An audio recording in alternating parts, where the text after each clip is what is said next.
Are we down to our last leg here? Is this thing starting to get ugly?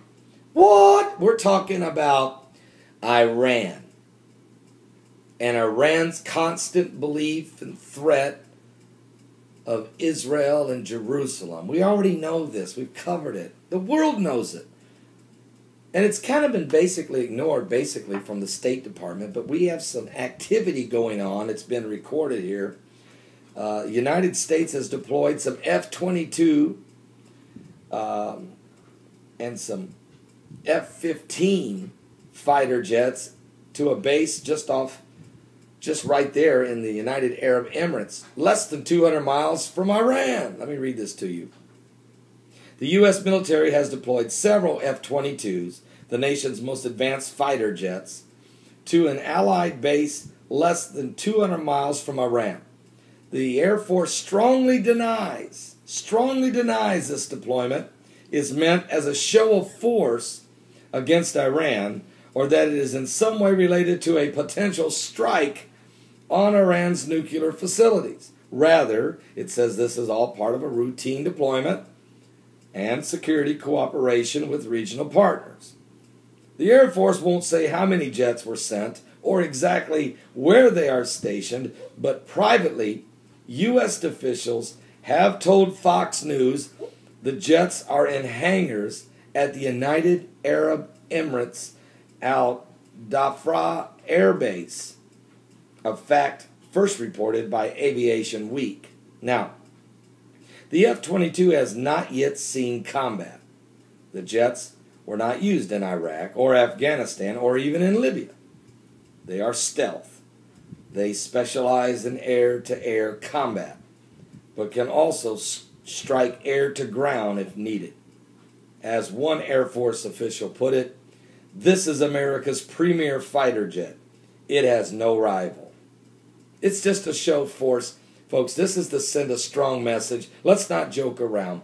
This is to send a strong message to President Ahmadinejad of Iran and the Iranian supreme leader, the Ayatollah Ali Khamenei. And the reason you have to send them this message, it's not because we want to send them a message. What for?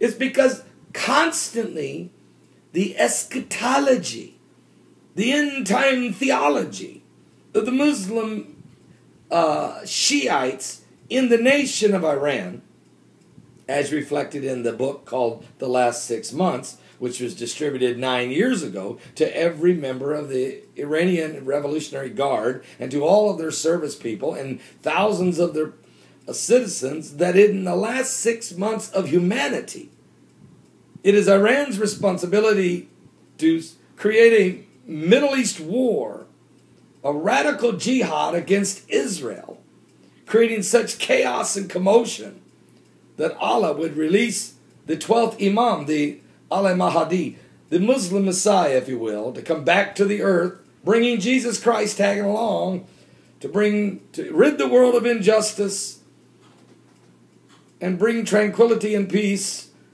to the earth. This is what they believe. And so when you see them pursuing nuclear weapons, and you hear them saying things like, wipe Jerusalem off the face of the map, bring total annihilation to Israel, or in the words, those are the words of Maud Ahmadinejad, the president of Iran, who believes it is divine destiny that he's in the position that he's in. Or maybe it's the supreme leader, the Muslim supreme leader, the Ayatollah Ali Khamenei, who says that Israel is a tumor and should be eradicated from the earth. When people say those things, preach those things, and pursue nuclear power and capabilities, including purchasing 163 semi-truckloads of enriched uranium from Russia, you have to ask yourself, something biblical's going on.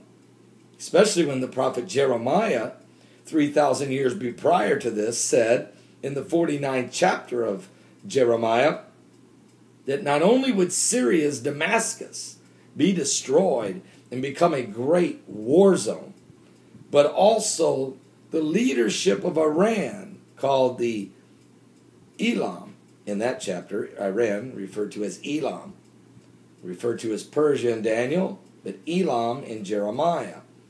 That God would have to break the bow of Elam, which means destroy the leadership of its nation. So that's why F-22 stealth fighter jets, F-15 Eagle, F-15s are there.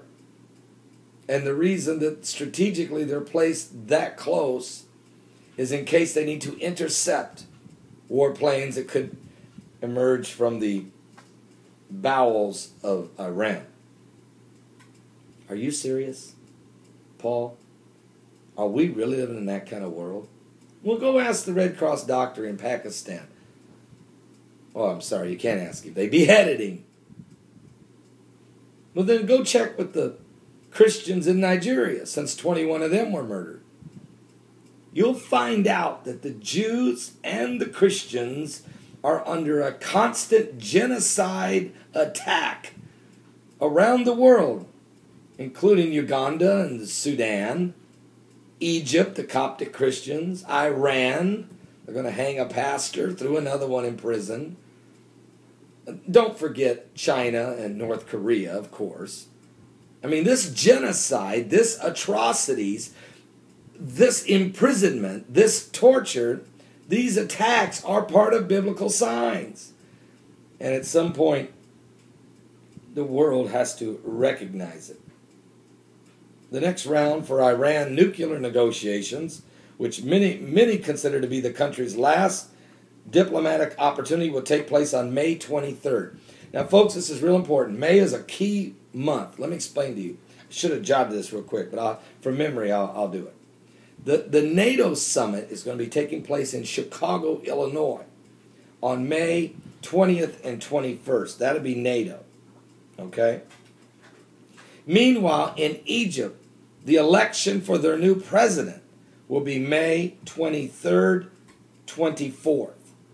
Okay? The negotiations in Baghdad, back in Babylon, if you will, in Baghdad, the Iranian negotiations with the P5+1, that's the permanent members of the United Nations Security Council, which is the United States, France, the United Kingdom, Germany, Russia and China, and the 1+1 is Germany. Those 6 nations will sit down again with the Iranians and try to come up with some type of way of disarming them from the pursuit of nuclear weapons. When's that going to happen? May 23rd, the same day of the elections there in Egypt, and just 2 days after the NATO summit in Chicago, where 28 nations of NATO will gather in Barack Obama's hometown of Chicago. But that's not the only thing going on. The Russians are coming to America. Their paratroopers are going to intertwine with the American paratroopers in a joint exercise in Colorado. And that's going to be going on from May 24th through May 31st. So I want you to look at this NATO summit, May 20th and 21st. Elections in Egypt, May 23rd and 24th. Negotiations with Iran with the P5+1 nations of the United Nations Security Council, May 23rd. And the Russians and the Americans doing joint exercises on American soil for the first time in history, May 24th through May 31st. Now, all this is going to be taking place in late May. I want you to prepare yourselves for the realization of a new world order, a one world government. The Bible calls it the beast that's in preparation. That's the why we're seeing these different strategic things happening from a military standpoint and from a diplomatic standpoint. It's also why microchipping is being tested in the Philippines. The British admitted they're testing with their scientists.